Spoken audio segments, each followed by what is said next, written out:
Assalamu alaikum. You're watching Views and News, and I'm Faisal Rahman, live from our Islamabad studios. Today, again, as we mentioned yesterday, we'll be talking about the visit of the Russian Foreign Minister, Mr. Sergei Lavrov, to Pakistan. He was here on a two-day official visit. He met the Prime Minister, the Chief of Army Staff, as well as held a very important meeting with the Foreign Minister, Shah Mahmood Qureshi. And a couple of very major areas came under discussion, especially about defense, security, law and order. You talk about the kind of operations that are conducted against the terrorists. Again, some Russian support was there. Energy was another very important area of discussion, along with economic prosperity, not only for these two countries as far as bilateral relationship is concerned, but regarding the entire region. So today we'll be talking about a couple of very important areas that include the Russian Foreign Minister said, we stand ready to strengthen the anti-terrorist potential of Pakistan, including by supplying Pakistan with special military equipment. He further stated that we should not forget the task of establishment of the state of Palestine. Russia is committed to facilitate a dialogue between Palestine and Israel. Shah Mahmood Qureshi, the Foreign Minister of Pakistan, stated that we want to build a relationship of trust and friendship with the Russian Federation. Further stated that Pakistan and Russia have agreed to hold the Intergovernmental Commission meeting this year in Moscow. It will lay the foundation for a more meaningful economic relationship between the two countries. Prime Minister Imran Khan has reaffirmed Pakistan's resolve to expeditiously conclude the requisite legal process for the Pakistan Stream North-South gas pipeline project and commence the work as early as possible. Pakistan appreciates Russia's efforts in promoting the Afghan peace process, including through the hosting of the recent meeting of extended Troika in Moscow. And the Chief of Army Staff, General Qamar Javed Bajwa, said that Pakistan welcomes all initiatives which can bring peace and stability in Afghanistan, as the whole region will benefit from it. Pakistan has no hostile designs towards any country, and it will keep on working towards a cooperative regional framework based on sovereign equality and mutual progress. To talk about this, let me introduce you to our panelists. We have with us in our studio, on my right, is Dr. Nazir Mahmood Saab, senior columnist, senior journalist. Nazir Saab, thank you so much for your time, sir. My pleasure. And we'll also be talking to General Raza Khan Saab, senior analyst.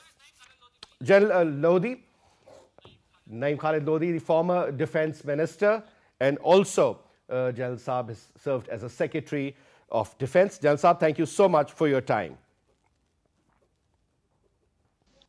And we'll also be talking to Mr. Tariq Usman Haider Saab, a former ambassador. Thank you so much for your time as well, Ambassador Saab. Pleasure to have you in our show.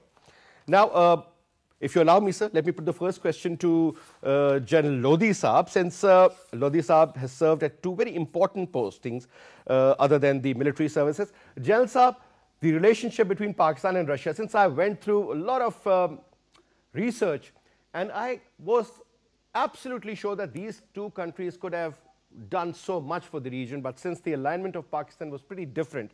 But now, having said that there is a regional cooperation. You talk about SCO, you talk about this recent visit that took place after 9 years, most likely paving way for the Russian president's visit to Pakistan. Now, sir, military cooperation, energy cooperation, you talk about economic cooperation, you talk about the mutual understanding, but one very important aspect, sir, that is unfortunately the trust deficit for some reason between the two countries.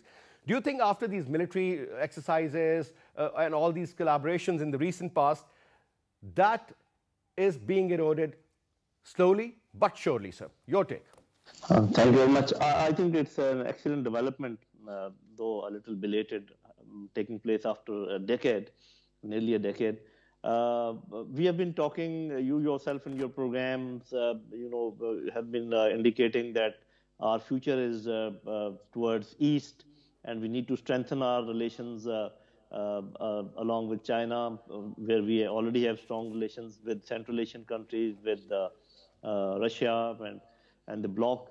But we all know that, the foreign policy is like a big Titanic ship, and it takes some time to actually change course. And that is what is happening. I think that tectonic shift is taking place, surely but slowly, because that is how it happens. In international relations, you cannot, it is not like a switch on or off. And the reason is that our deep-rooted economic relations and political relations and social relations, which are oriented towards West and America, are going to take some time before we, of course, with China, we have been very steady for a very long time. We have strong relations, we have deep relations, but then with some of the Central Asian countries and with Russia, it is taking some time. I think it is a great event, and especially, whatever has come out as, the statements, whether it was Prime Minister or Army Chief, and it is my assessment, I think Russian foreign minister is one of the best foreign ministers in the world. If you look at his demeanor, his statement, the way he moves around, the balanced way in which he talks, he's one of outstanding personalities himself also. I think a great asset for Russia. I'm aware of one thing, that we had lower level interactions going on with Russia for a long time. And we have some, some otherwise, he talked about the military equipment and all that. Already, there are certain, military hardware which requires Russian support, and we are already benefiting from that. It is going to increase.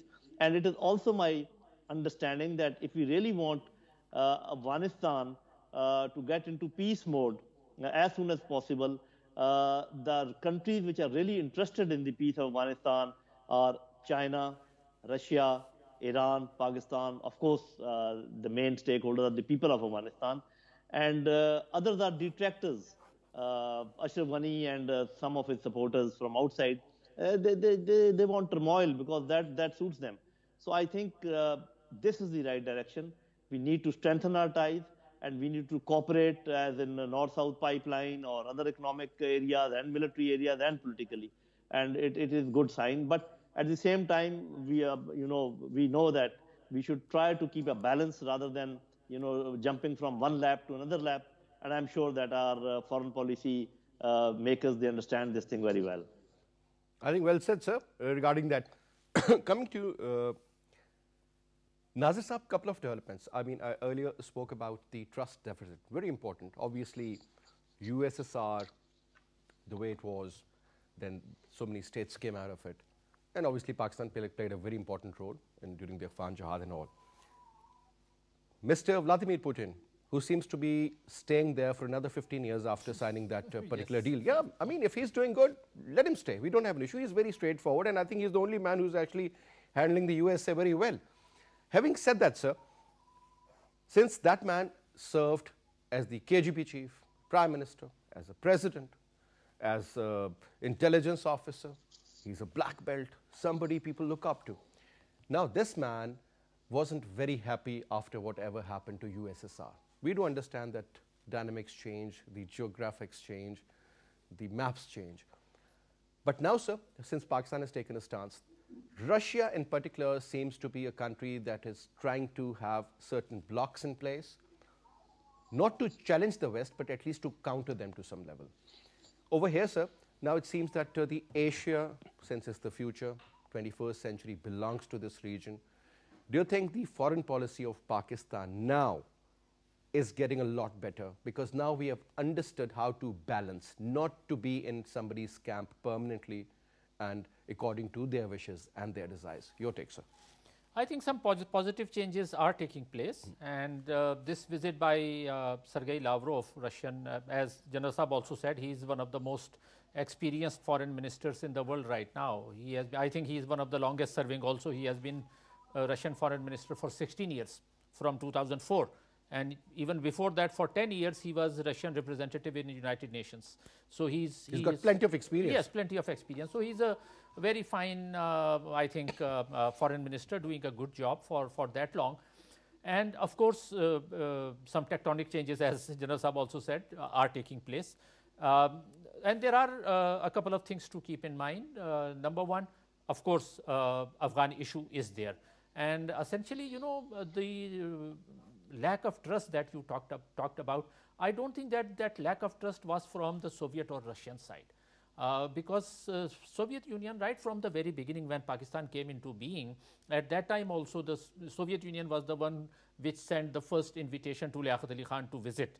So right from the beginning, Soviet Union sent positive signals, but it was our policy in 50s and 60s that we drifted more towards United States. And then not only positive gestures from the Soviet Union, but if you look at Pakistani steel, for example, for 25 years, Pakistan tried to get that big steel mill from the United States or from any Western country. Nobody gave us to that. And then in the early 1970s, during Zulfikar Ali Bhutto's time, we started construction, and within 10 years, the whole steel mill was complete. So this was a big achievement. So what I'm trying to show is that Soviet Union, and after that Russia also, has been repeatedly trying to develop good relationships with Pakistan.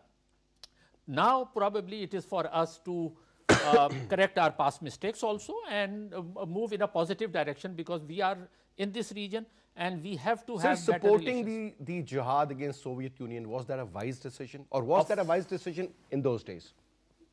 Not at all. Not at all. Right from the beginning, you know, the best thing is that to keep a balance. So, you know, rather than joining one particular camp, ideal situation should have been to keep a balance. But what we did during General Ayub Khan's time, we remember that we provided in Bada Bear, you know, air bases and that, but that is a different discussion, you know. Ayub Khan's time, then General Ziaullah's time, we got involved in that war against the Soviet Union. So your question that was it a wise decision?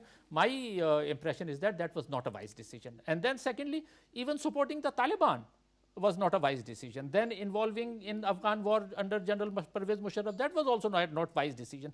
So now, you know, this is the time to correct our past mistakes and look at the region and then see what we could have achieved from China and Russia that we are getting right now, which we did not get from America, apart from some military aid from America and other problems that we received in legacy. So this is the time that we should start moving in the right direction, and that does not mean that we antagonize United States. Again, trying to keep a balance. I think balancing, that is the balancing beautiful. But yes. If I may take the same point to Ambassador Saab now. Ambassador Saab, I think, is going to join us in a little while, but let me put this question to General Saab. General Saab, couple of very important statements coming from the Russian foreign minister. He did speak about the Palestinian and the Israeli issue, and he said that exactly what we wanted, that's what exactly everybody else wants, that a separate homeland, there should be a mechanism, and this Israeli hegemony is not accepted. Great, but sir, not even a single word regarding Kashmir. And this visit was right after he visited Delhi, sir. How do you see that aspect? I think it must have been mutually agreed beforehand. This is my assessment that we will not talk about Kashmir because of the Russian connections with India even today, although they are getting a bit wary about it. But still we know that they have some big deals as far as military hardware is concerned, even as far as their economic ties are concerned. And I think we should also not grudge that. If they don't want to antagonize India because of their own shortcomings, we should try to understand that. But the mere fact that they did talk about Palestine, which meant that they are not happy with the developments which are taking place there, and they support Pakistan's stance, which says that as long as this two-state thing doesn't come on ground, we cannot recognize Israel. That is the statement which we have given, our Foreign Office has given. So I think that way they supported that. So we should not expect everything to happen in the Plus the Russians have always vetoed and supported the Indians on this particular issue. That's a reality too. That is a reality. But I think the things are changing because there are a number of statements which I am aware of, open statements by Russia, trying to ask India about their future direction, especially once they are, this Quad Plus thing, and then having strategic relationship with America, and then also giving preference to Western equipment over Russian equipment. And although still they got that anti-missile system from them as for 300 or 400, whatever it is. So those things are there. So I think, as we were saying, that our relationship should be multilateral, multi-layered, and it should not be a zero-sum game at the expense of this or at the expense of that. I think that is the true way of forwarding foreign policy. And I can see that a time would come. You will see that they will distance themselves from India if they keep pursuing the same course, which I pray and hope they do not, because that is catastrophic for the Indians themselves. That is beside the point. But even if they want to keep good relations with both of us, I think they can also become a bridge, and to bring the two countries together and resolve our issues. So that way, I think it is not a bad thing if it has happened. I think that is the art of diplomacy, sir, how to manage and how to create a balance, how to have that kind of an equilibrium. So we've also been joined in by Ambassador Tariq Usman Haider Saab. Ambassador, Assalamu alaikum. Walaikum salam. Sir, thank you so much for taking out the time and talking to PTV World. Now, since we were talking about this very important visit, two-day visit of the Russian foreign minister, couple of important areas of discussion. We'll definitely talk about the military aspect. Now, one important area, and that is about the changing alignments. I mean, if you look at the Indians, they were totally in the camp of the Russians, and now they are slowly shifting towards the West. Pakistan, which was primarily a partner of the West, is now trying to create a balance and looking around in the eastern side to have that kind of an approach, sir. How do you see this, sir? As they say that every century has its own taste. So, looking at the current scenario, sir, where do you see Pakistan moving and where do you see the Indians heading, sir? Let me say right away that I think we shouldn't think of this as an immediate shift on our part trying to get closer to Russia. We have always had the relations with Russia have been immensely important. We've always sent our top ambassadors there, Sabzada Yaqub, my father in the 70s, Qazi Khalilullah, Zahir Janjwa, Shafkat Ali Khan now, and in end of 2012, President Musharraf and President Putin agreed to start a strategic dialogue and a counterterrorism dialogue, of which we've had 13 and 8 of those, and I started the first 3 of those in 2003. So it's been a constant effort on our part. It's been slow process to build up strength, but it's not some new development. We worked on it a long time. Every single political leader, every single government in power has wanted better relations with Russia, and we've had to build up some trust. Now we've reached the stage that we have it. I also want to say that somebody had said that we hadn't discussed Kashmir with them during the talk, but if you look at the joint communique, the foreign minister had said he discussed the human rights situation in Indian-occupied Kashmir and the human rights thing there, our approach to peace and security and peaceful resolution of Jammu and Kashmir. So the talks have been wide-ranging, doing with everything. Yes, India has been in this position. They've kept in the Russian camp, made friends with America. Now they've become better friends with Russia. And in 2006, the President Musharraf asked him that, are you not able to develop more military lines with us because of India? And President Putin said, frankly, sir, at this stage, Mr. President, not at this stage. But now that stage has passed to some extent.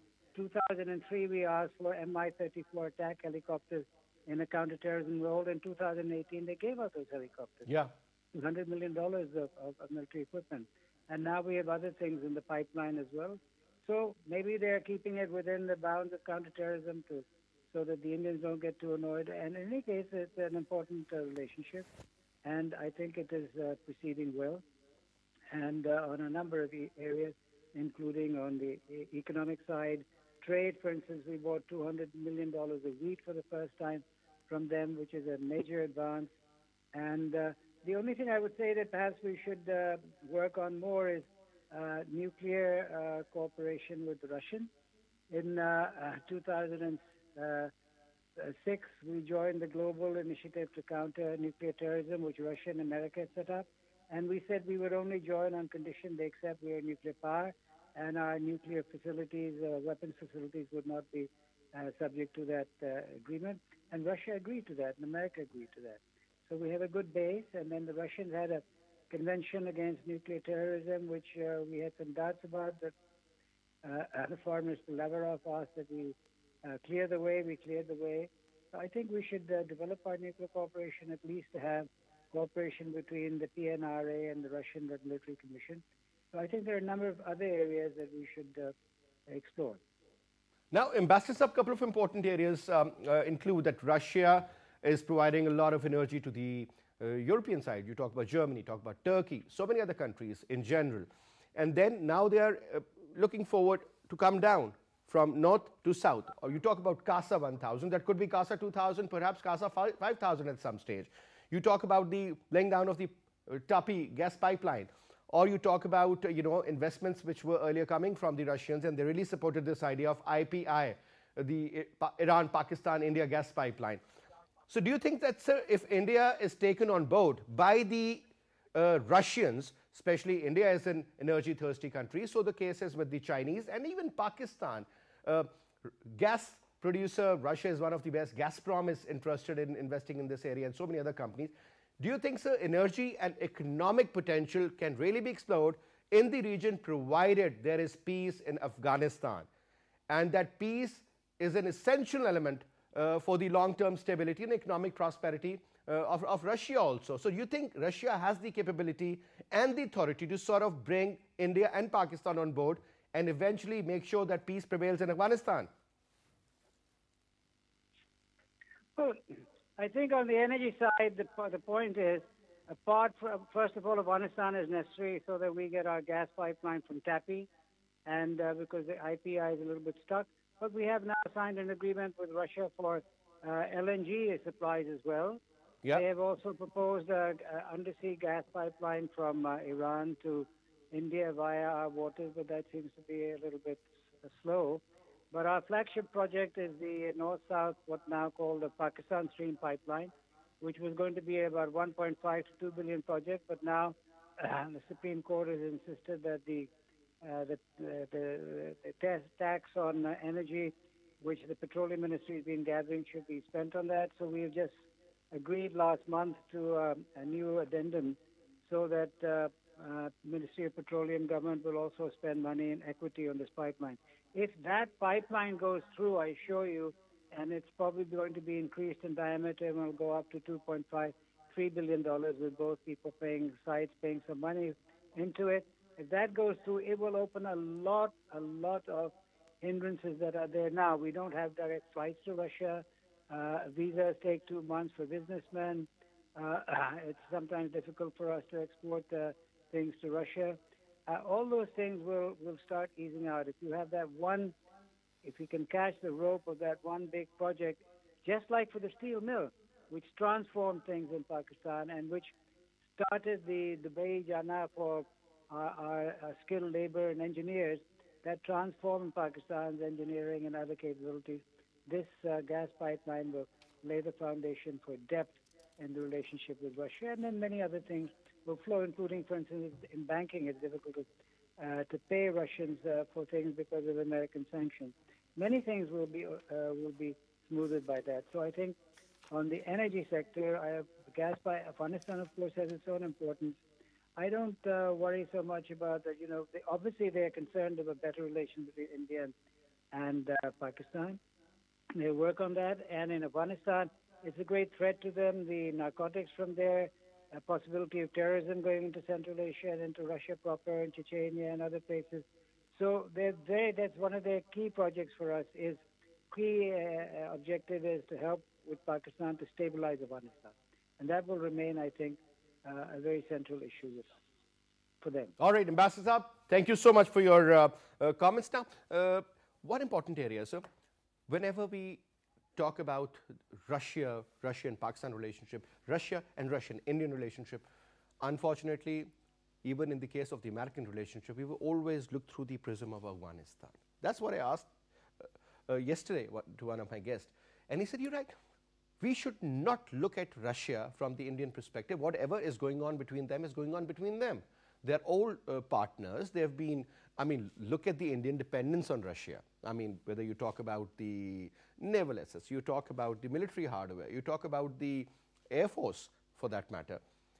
Now, sir, this is the time that we should look at Russia from Pakistani perspective. What can we offer? What can we get in return? Rather than, see if he went there. Because when Mr. Lavrov was in India, he did talk about the LAC rather, the line of actual control and the issue between China and Russia. LOC wasn't discussed. Perhaps it must have been under discussion, but it was never, openly talked about. And perhaps for that reason was there as well that the Kashmir issue wasn't discussed, but human rights issue was discussed between the two foreign ministers. So don't you think that we should have our own straight line rather than we should go via Delhi to Moscow? Sir. I think you very rightly pointed out that we should be looking at Russia with our own eyes rather than the eyes of American eyes or Indian eyes, because our primary interest lies in our own economic and foreign relations success. So this is very right. Now, the relationship between Pakistan and China have improved potentially, in the past 10 years so much that even Russia is trying to get involved in Pakistan's development. We have talked about the Stream pipeline. Then Revival Russia has also offered the revival of Pakistan Steel.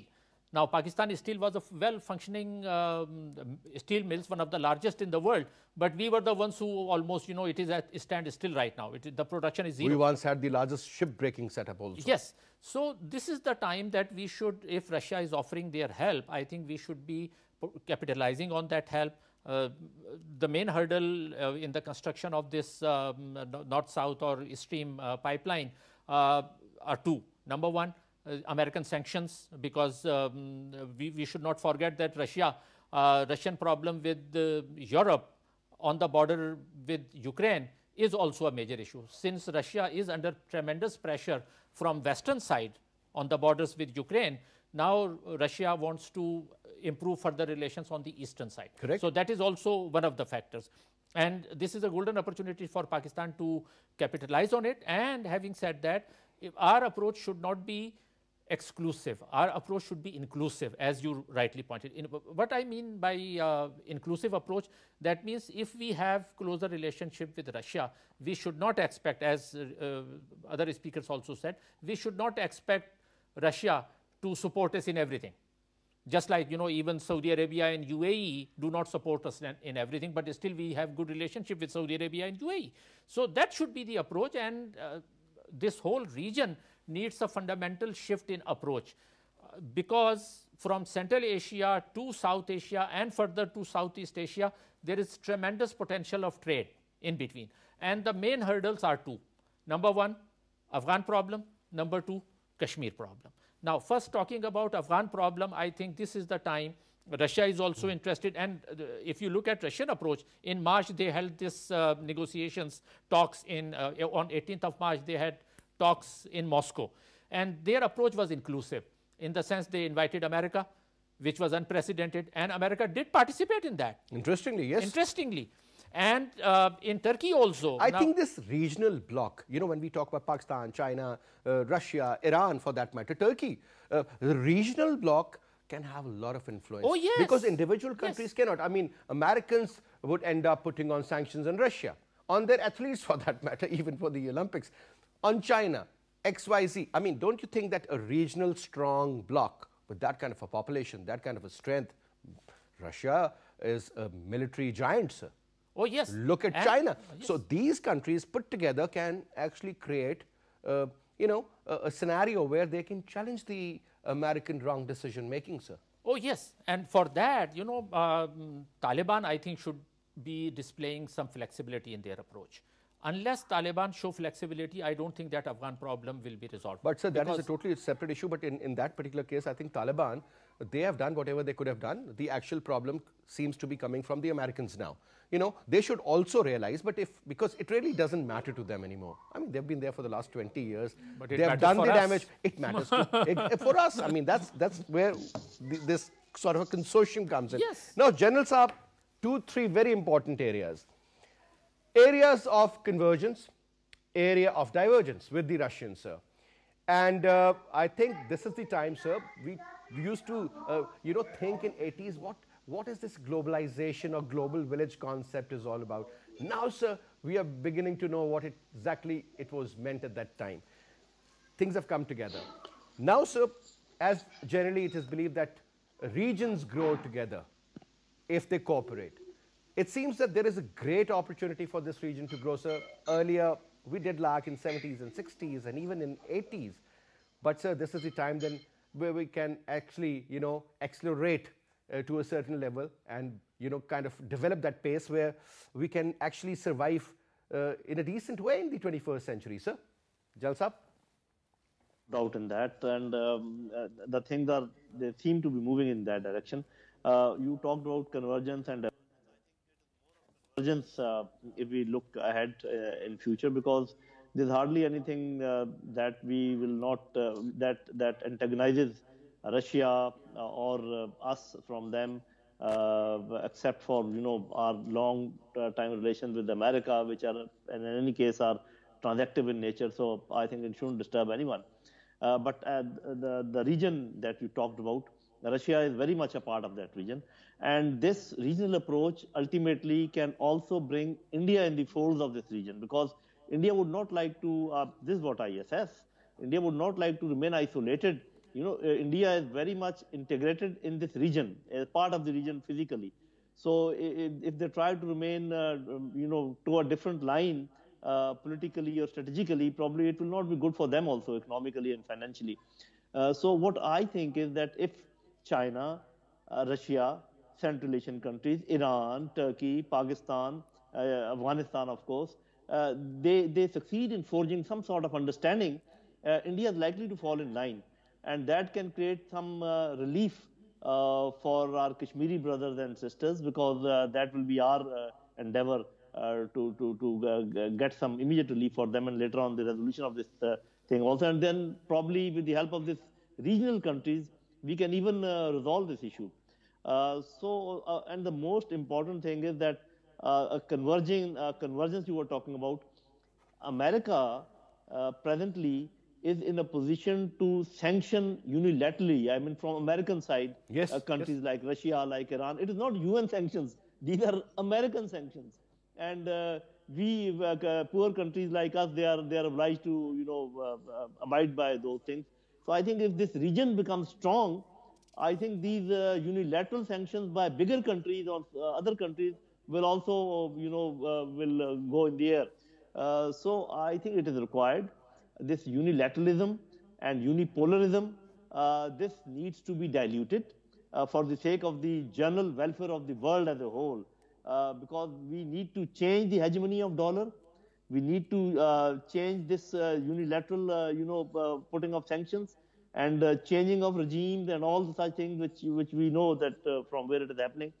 So this balance is now coming, and this shift in the power balance of the world is dawning. And I think we need to make our correct decisions. And I agree with my brother sitting here that we should not try to hug any one side so closely that it deteriorates relations with others. But again, I may say, I think Excellency has gone, otherwise he would have given his view on that. At times, in diplomacy, there can be a line where you have to make a decision. If you are being cornered, if you are being dictated, if FATF is not getting off your back, if IMF is doing certain things and World Bank is doing certain things, and you feel that you are being squeezed, and at times unnecessarily because of political things, then maybe you have to make certain decisions. But the best is, of course, to keep a balance for as long as possible. Now, General Saab, one important area, and that is about, because when we talk about the region, I mean, obviously this is so important. Yes, Kashmir issue is important. Yes, Afghan peace is very important for the region. Because Russians, I mean, primarily, they're trying to look into so many areas where there are issues. For example, issue between the Turkish Authority and the Syrians, issue between Armenia and Azerbaijan, issue between Saudi Arabia and Iran, issue between Pakistan and India. Now, these are the primary issues of the region, sir. And interestingly, all seem to be, causing a lot of problem. Now, one important area, so when we talk about India, India is a part of Quad, along with the Americans, the Australians, and the Japanese. India is also a part of SCO, Shanghai Cooperation Organization. where Russia is there, where China is there, Pakistan, 4 nuclear states are there as well, sir. How do you see that aspect, sir? Do you think India is actually putting their 2 feet in 2 different boats, sir? I think this will become clear in the next few years or not less than a year at least, that what are the Indians actually thinking. It could be one that they only want to acquire Western technology and they want to keep good relations with the West also, because Western technologies are cutting edge technologies and Americans have certain technologies which are not available anywhere else. Russians probably could not provide them those things. So this could be one reason that their tilt towards America. And of course, they have a problem with China. Indians have a problem with China. Americans have a problem with China. So that could be one area where they are getting together. But ultimately, whether they really put their full weight in the, for example, Indo-Pacific region and align themselves with America, that has to be seen. I'm not very sure about it, because I think Indians have been independent for a very long time. They have a neutral stance on very many issues. So it will be very difficult for their polity to make a decision where they totally go in one of the camps. So I don't think so that will happen, or at least it will not happen soon. But on the other hand, as far as our relationships are concerned with various regional countries and all extra-regional countries, I think we must keep focused on our own interests and keep good relations with everyone, at least try to keep good relations with everyone. And wherever we get, you can say, help as far as our interest is concerned, we should use that. And if the help is not coming, that thing should not force us to cut our relations on other aspects like economic aspects or anything else. So I think this multilateral approach and multi-layered approach as far as foreign policy is concerned, that should be pursued to as long as possible. Of course, if you are put in a very tight situation where you have to make a decision, for example, your Chinese friends ask you to take certain decision where you have to abandon something or some line, well, that will have to be taken, but again in the best interest of our own things. So that has to be kept in mind. It is a very delicate thing. Foreign policy, not an easy job. It's a very thin line, but one has to create that kind of a balance. But this is how we have to proceed. Absolutely. Now, Nazir Saab, regarding the anti-terrorist activities or the kind of approach Pakistan has, I think Pakistan is the only country which has fought successfully against these terrorists and hardcore terrorists inside Afghanistan, or the ones which were supported and financed by the Indians again. So we have fought inside our own territory as well against them. We have flushed them out. But having said that now, they really want to help Pakistan, sir. I still remember the Americans gave us some helicopters to look after the areas which border Pakistan and Afghanistan. Later on, they asked for those helicopters and they were sent back. In this particular case, sir, they have agreed to support Pakistan with the military equipment. They have not actually disclosed what sort of equipment that would be, but to counter it. Do you think, sir, that approach is going to really benefit Pakistan? Because that is the area, that is an area which is a lot important and will create in the future as well a lot of problems for us, sir. Well, that is a positive shift. If Pakistan gets some military equipment from Russia, which has been a regular supplier to India regularly during the past 70 years. Sir, nobody thought that Apaches would be given to the Indians by the Americans. Yes. And we would be acquiring Mi-35 gunship helicopters. You saw them on the 23rd March, right? Yes. So this is in one way, this is though personally speaking, I am not in favor of military build-up anywhere. But in this particular case, if we are getting support from Russia, that is welcome. Having said that, we should also keep in mind that it may help in the border areas against terrorists. But terrorism cannot be solved by military means alone. Okay. That means that on the border area, we need to look at sociological reasons behind. This region, the bordering region between Pakistan and India, is one of the most underdeveloped or undeveloped regions in the world, not only in South Asia, but in the world. There are no job opportunities, no industries, though there are natural resources, there are mines, there are the marble potential is there. But what has happened during the past half a century or so, because of constant, 40-year civil war in that region, and because of terrorism for the past 20 years, no major development work has been done apart from, some hospitals or some schools, which also end up, being destroyed in terrorism. So the right approach, though, of course, we should welcome if Russia is helping us in that. But if we conclude that with this help, we are going to ultimately finish off all terrorism, that is not going to happen. Why? What we need right now, if we need help from Russia, China, America to develop that region. America made that mistake in 1990s. America under Clinton, they just pulled out for almost 10 years. And as a result, there was no development for 10 years in 1990s, resulting in the Taliban takeover and resulting in American invasion. Yep. So right now, the right approach for Pakistan also is to try to get civilian help, development help, so that some good development work can be done in the bordering regions, and the same should be done in the bordering areas of Afghanistan, which are under Taliban control. That's correct. And that cannot happen unless Taliban agree to a ceasefire. So this is a double-edged sword, So my answer to your question is, will this help, the Russian help?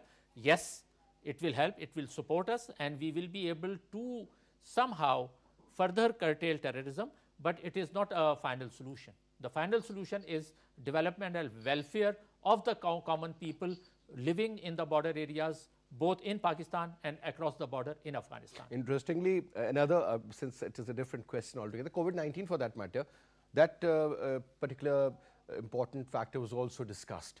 So they've said that we have sent 50,000 vaccines, we'll send you 150,000 more. So Russians, are also, trying to make sure that Pakistan should be helped in one way or the other. Obviously, we have suffered a lot, and they do know that. Now, so whether it's about COVID-19 or the border security, or is it primarily about the economic uplifting of Pakistan through energy or through economic prosperity, whether they invest in the steel mill. And we have also learned that they are also interested in building, or rather upgrading, the railway structure of Pakistan. And if you look at Russia, so the Siberian line, it is from the west to the east all the way. So Chinese are also developing another one, which is going to go to Alaska, and perhaps at some stage could be, because it is going to be 3 or 4 times longer than the French Channel. So just imagine that kind of an approach. Barents Sea. Exactly. So connectivity is the future, sir. Do you think that is another very important area where Pakistan should, because if you talk about Pakistan, you're talking about Iran and Turkey to Europe. You're talking about from China to Europe via Russia. Yes. You're building another one via North Korea up into Alaska. And then coming down south as well. Another last point I will make, that I think we should also explore educational opportunities in Russia. Russian, medical, engineering, sciences. I myself studied in Russia. I was in Moscow for 5 years in 1980s. Okay. And at that time, I realized even at that time, their medical and engineering sciences were at the top in the world. And there were very many Pakistani students studying there. This is the time right now that at that time, Pakistan created a lot of problems, because this was General Ziaullah's government, and the normal relations, though diplomatic relations daggers drawn, there, sir. Yeah. But daggers drawn. So it was not easy for Pakistani students to go and study there. Right now, this is the time. I think we should explore this opportunity. We should send our education minister, Shafqat Mahmood, to Moscow just to explore education opportunities and secure a couple, if not thousands, then at least a couple of hundred scholarships for Pakistani students in medical, engineering, and other areas. I think this is exactly what we are doing with the Chinese. Sir, I'll just give you one example before I conclude. Lot of potential regarding carpet export in Russia, leather export in Russia. Yes. And so when we talk about the billionaires of USA, they always appear in Forbes. Maximum number of billionaires in the last century, China. So many billionaires in India. Sir, there are a lot of billionaires in Russia also. Oh. Perhaps the country if you is just poor, allow me one but last the people comment. are very rich. Jijal sir, your last comment, sir? I just want to, my last comment is that, in international relations, the relations become stronger if they are mutually beneficial. So we should not only think that what we can get from Russia, we should also think what we can offer to Russia. And I think, of course, there's no time left, so we'll not go into the details. But we will have to find out that what Russians can get in return for Very whatever very they do right. to Pakistan, and it is very much possible. Jalsab, if I may ask you a quick question, and please give me a quick answer for that. Sir, can we offer them warm waters? You hit the bull. So peaceful We should have done Afghanistan. it much earlier. I think, sir, we should have done that in 70s. But anyway, Peaceful, Jalsab, I think we peaceful should do another Afghanistan. show on this very important topic. But since I'm totally running out of time, but thank you so much for your participation, sir. And thank you so much, Nazir Saab, for your contribution as well. I think Pakistan and Russia, or the region as a whole, sir, it's very, very important. This visit after 9 years to Pakistan by the Russian foreign minister, who seems to be one of the best foreign minister. Whosoever I've spoken to till date, they have appreciated 2-3 individuals, including the foreign minister of Iran, Javad Zarif, and then say Mr.